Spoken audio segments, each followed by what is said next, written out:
Okay, welcome back. This video, we're going to talk about soldering and how to prep wire specifically to make really great connections with the solder. The first thing you need to do or really focus on when you're dealing with wire, okay, I've got 2 bits of wire here, is how you finish the ends so that they connect well. All right, the technique, like what we usually run into here, is soldering. The problem, if we take some wire here, you see how this is round wire. I'm using heavier gauge wire just for the demonstration purpose here. If we're looking straight down this wire and you see the wire, the roundness of the wire, and if you want to connect this wire to this wire here, okay, if you have another wire coming in here right up against it, you get this open gap and this open gap. And the solder only goes where the metal is touching. And that is a problem. It's weak and it doesn't look good. We want the jewelry to look good. So what we need to do in a situation where you've got one wire meeting up with the middle of another wire is you want to cut it off flat, and then if you can see this, you see how I've curved that, I've filed that just with a needle file on the bench pin, okay? And what this does is it makes it so that that connection is very solid. There's a connection all the way around. That will be extraordinarily strong, and it won't take very much solder. And you can see how that connects, okay? And the next one, if you've got another connection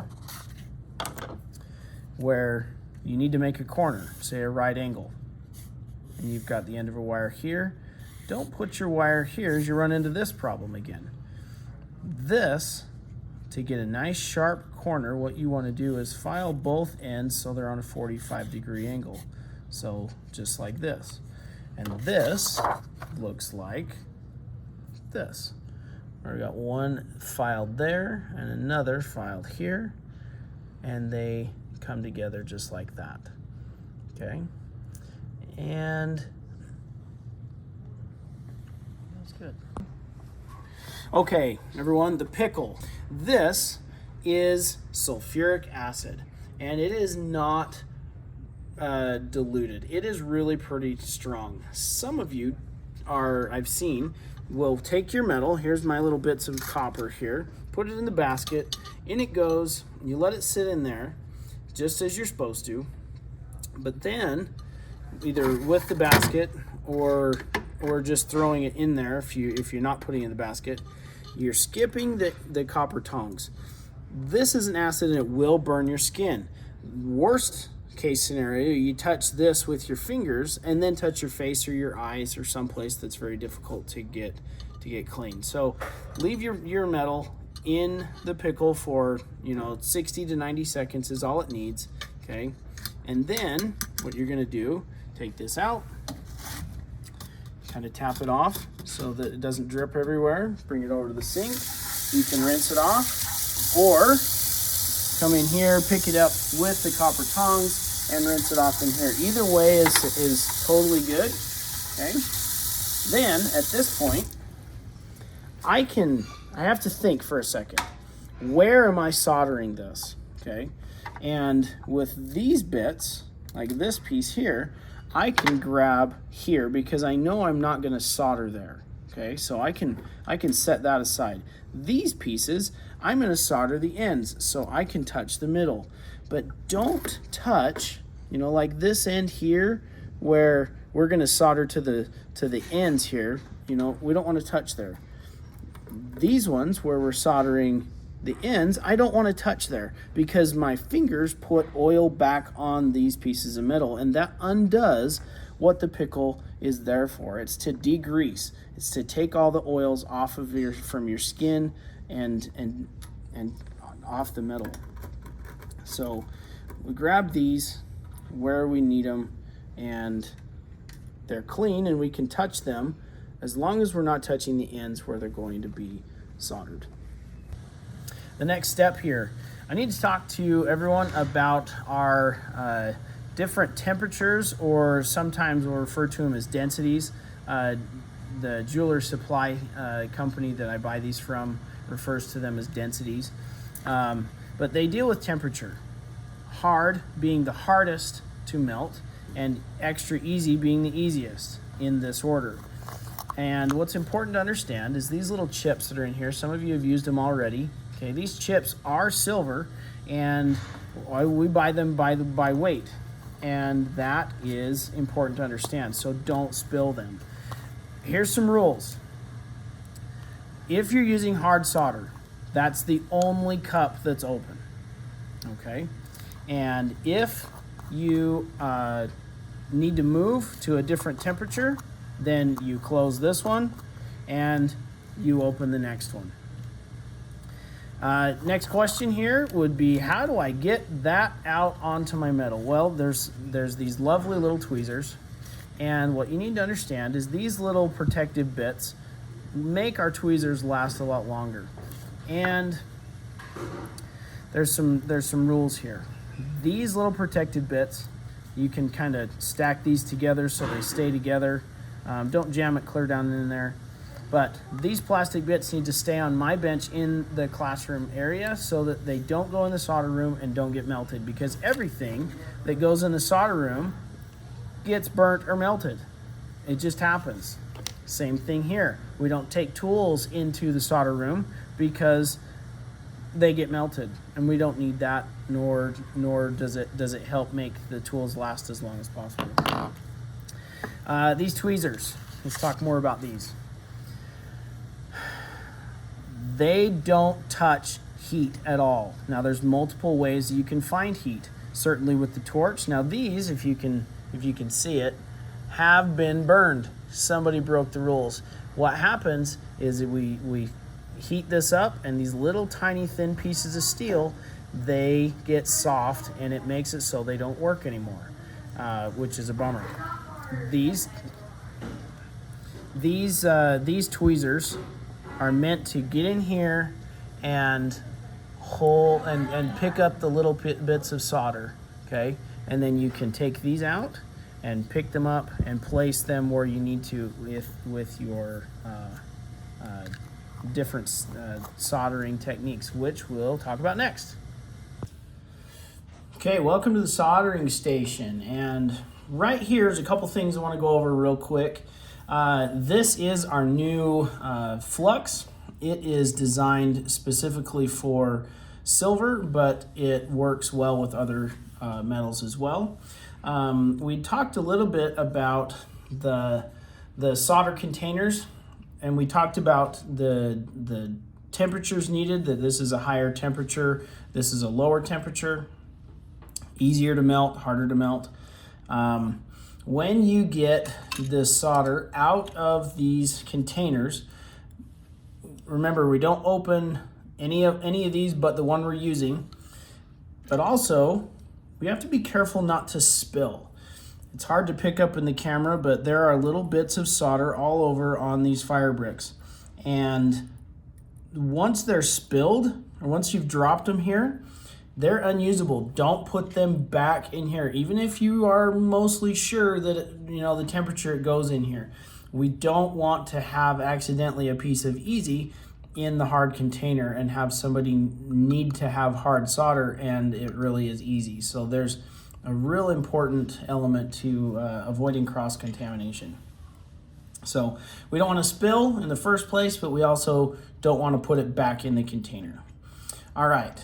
Also in the soldering room, we have these in every station.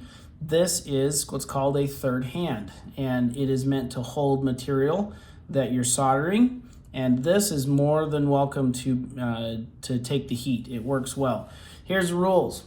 With this third hand, don't ever loosen this and take this out and then use this to move stuff around the room, or even to take your metal to the pickle pot. The reason why, these are steel. Steel does not go in the sulfuric acid. That's a safety concern. So you're welcome to loosen this and manipulate it and then have it hold your material tightly, but do not take these out. You can loosen this one and bend it around, okay? Don't take it out. Appreciate your help with that. Just a reminder again, these tweezers, they're for retrieving solder and for nothing else. You can also, you can move your material with these tweezers as long as it's not hot. If the metal is hot, say I just got done soldering this, I can't touch them with these. As tempting as it is, they're too delicate. You pinch something real hard to pick it up and it will bend the tips. Now, I have new tweezers that I'm going to give you. Please be careful with them, okay? All right, let's do some soldering. This first one we're gonna do is the one that has the notch taken out of it like this, and it's going to attach just like that, and we're going to fill that gap with solder. Now, you always want to start with hard solder, the highest temperature. Here's why. This, say this was one part and then I needed to solder something else. Maybe I had another piece, this isn't a piece, but maybe I had another piece that was going to be soldered right next to this for whatever design. I want to make it so that this stays soldered together and this one is able to be connected. If I use hard solder again, right here, then when this one melts, this one also melts and everything falls apart. So it would be inappropriate to use hard here. So in this case, if I was attaching all three of these pieces together, I would use hard solder here and then medium here, okay? Don't jump to easy or extra easy here because maybe you have other pieces that need to be connected to this down the line and you don't want things to fall apart too quickly. So you always start with hard, then go to medium, then easy, and then extra easy. That was hard to say. So we're gonna move that out of the way. Flux, all you're doing is just getting some of this in the brush and you're just putting it here. You can be fairly generous, but we don't want it swimming in it, okay? I usually just get the drip off of it, stick it back where the brush goes, make sure it is touching. Then we're going to use a few pieces of hard solder, and I'm just demonstrating the, thought I picked it up and then it didn't want to come along.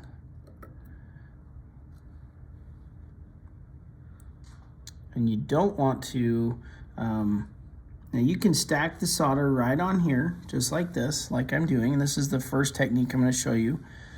Okay. Just like that, make sure it stays. If your hands are a little shaky, maybe this isn't the technique you want to use. And I'll show you some more.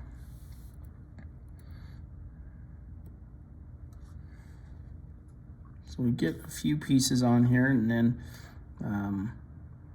we'll heat it up.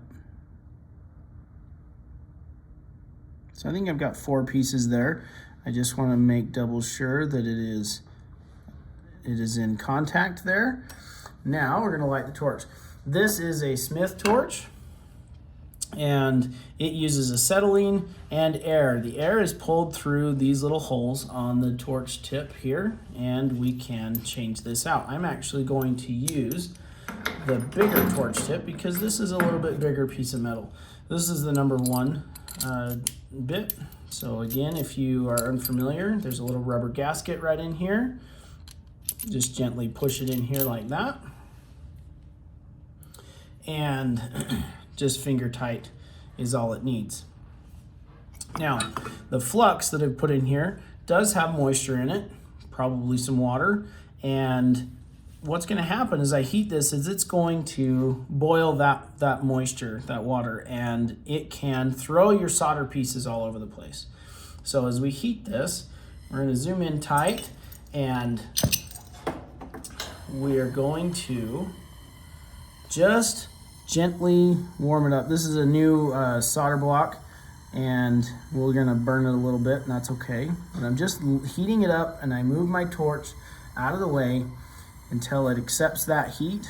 Now, in this technique, the torch, yes, the torch is the heat source and it melts the solder. But it is not, we're not just zeroing in here to just melt the solder. We have to melt the solder with the secondary heat that's in the metal itself, these copper pieces. Okay, so what we're doing here is we're heating this whole thing, and as you can see that rainbow kind of going through the metal, you can see that really well. And then I can zoom in here. Now I'm putting the metal right on the tip of that blue cone, and the solder goes towards the heat. Now that is all we needed, just like that. Now, don't use these tweezers. That's hot. These don't like heat, so they go away. And I'm going to just use the solder pick here and double check and make sure that this is soldered. It looks like we've done a good job. So we'll grab the copper tongs and we'll go put that in the pickle. We'll do that in just a second. You can just leave those here. We're gonna set those aside. We're going to show you a different solder technique here. Now the block is hot, so I'm going to use my tweezers here to arrange these. And remember, you are more than welcome to do the other technique that the copper wire soldering video explained, where you set the piece of solder just to the side here and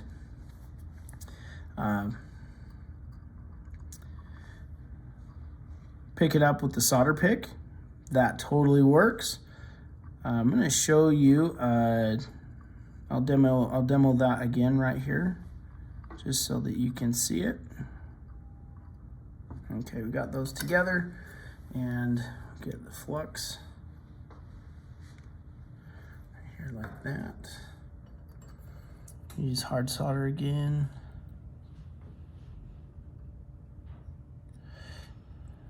We don't want to use too much solder, so this is just 3 or 4 pieces. This is I'm using the 3 or 4 pieces because this metal is so big. Smaller wire requires less solder. So let's light this torch again. And we just melt the solder, pick it up. There it is. Heat this all around. I don't have to, I can just jump right in because the solder isn't actually on the seam there. And you can see I'm starting to get the rainbow through the metal. And you can set that where it needs to go. Now, you see how the solder only went to one side? That's because the heat is, well, this piece that's right here is a little bit closer to the heat. And the solder flows towards the heat, just like that. Very good. Okay, the next soldering technique. This one is where we're doing some wire feeding. Now this is the copper solder. This copper solder is the one you've been using all along in our class that you started with. It's copper wire, and it is medium temperature, okay, right here. Typically, if you just have one thing to solder and it's not silver, this is great for brass or for copper or anything like that. And this is copper here, and it works well. I have silver wire solder, but we usually just use that sparingly because it can get really crazy.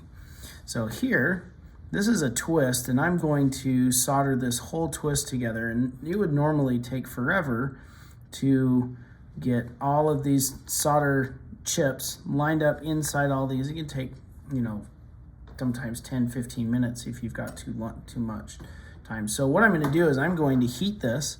I'm going to dry out the flux, and then I'm going to feed this wire into that seam because we want the whole thing all the way down to be soldered. So let's light the torch. Again, I'm using a large torch tip. You want to go as fast as you can without melting it. More on that in a minute. So here we are melting it. You can see the flux is turning white and drying out. Okay, and I'm going to get this nice and hot. I'm moving the torch all around, right on the tip of that blue cone on the tip of my torch. And as I do this, you can see it's starting to glow a little bit red. And you see how it shot all the way down, just like that. I'm just going to add it there, and add it there. And that whole thing, just that fast, is soldered all the way down. Okay? Now, what I'm going to do, I'm going to put the solder down. I want to show you what it looks like when you heat it too much. So down here on the end, we're actually going to melt it. Now, this is not something that I want you just to burn class time with. I want you to understand what it looks like when it's ready to be soldered, like in the video just before. You can, go back and watch that. But I want you to see what it looks like when it gets too hot, because I don't want you to do this. So here we go. Put my torch up, and as I heat this loop, it's going to be a little easier to melt this because it's not as thick a wire. Okay, but if I spend too long on it, maybe this has happened to some of you already, it starts to get shiny, and then all of a sudden it melts just like that. It doesn't take much. Okay. When you're all done soldering, you want to make sure to put the lids back on any solder containers that are open and close the flux. At the end of the day, if somebody's coming right behind you, don't worry about that. Make sure that you haven't brought any tools in here again so that nothing gets burned, and make sure that you take any tweezers that you got, go put them back in the sleeve, put the protective tip on here, and put them back where they go on my bench. Okay, these have come out of the pickle now, and I'm just going to show you this one. This soldered very well, and you can see around that seam there is very little extra solder. We don't need to file anything. It has gone all the way around, and it is clean. That's what you want. You don't want big globs of solder. You don't want to make the seam really big and clumpy. Okay, we want there to look like there's hardly any solder in there. The nice silver bead all the way around those seams. That is extraordinarily strong right there. If there was a little bit of extra solder, and I've had that before, you just need to use some sandpaper and some files. Maybe even if there is a bit too much, we can grind some things. But this is the way. This is your goal. Okay, is getting the seams put together with as little as solder as possible. You need to have enough. You need to fill the gap. But if you get your wire finished really good on the ends, then you won't have any issues. Once you get it sanded or ground, then filed, then sanded, you're ready to polish. And there's a number of ways to do that. We can put it in the magnetic tumbler if it's an intricate thing and you can't get other tools into it. But there you have it. Happy soldering.